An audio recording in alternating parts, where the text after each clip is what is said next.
Our gospel text for today is taken from the Gospel of Mark, chapter 16, verses 9 to 15, which is called the longer ending of the Gospel of Mark.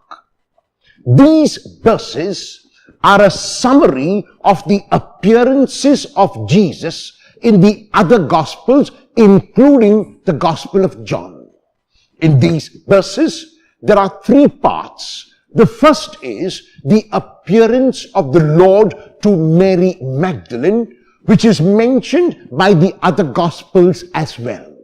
Jesus appears to Mary Magdalene and he confirms that he is indeed the risen Lord. He makes Mary Magdalene an apostle of his own resurrection, and she goes and tells his disciples that he has risen.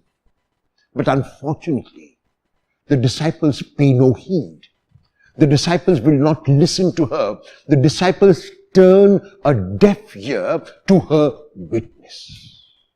The second is a summary of the Emmaus scene in the Gospel of Luke. He appeared to two disciples as they were walking away from hope and into despair, as they were walking away from Jerusalem and into Emmaus. Those disciples experienced the Lord in the second scene of today, in the breaking of the bread, and they returned and told the other disciples that the Lord had indeed revealed himself to them, but they too were not believed. Finally, he appeared to the 11. And he appeared to the 11 while they were at table. This phrase, while they were at table, is a very significant phrase because it brings to mind the Last Supper of the Lord.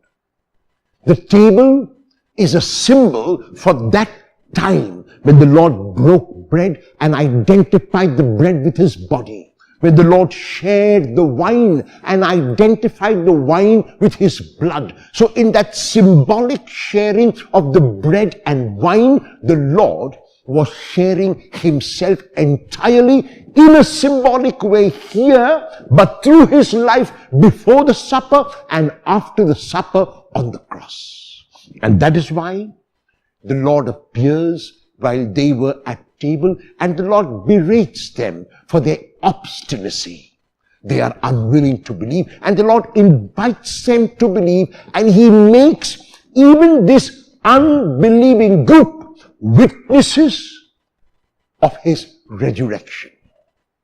The last words in the gospel text of today are, "Go out into the whole world and proclaim the good news to all creation." The evangelion, the gospel, the good news has to be proclaimed. And the proclamation that one makes is not only or not merely a proclamation in words.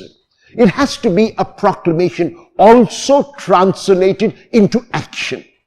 The translation of that proclamation is not only to this or that particular group, but very clearly to all creation. And when the Lord uses the term all creation, he means not only to human beings, but to the environment about us.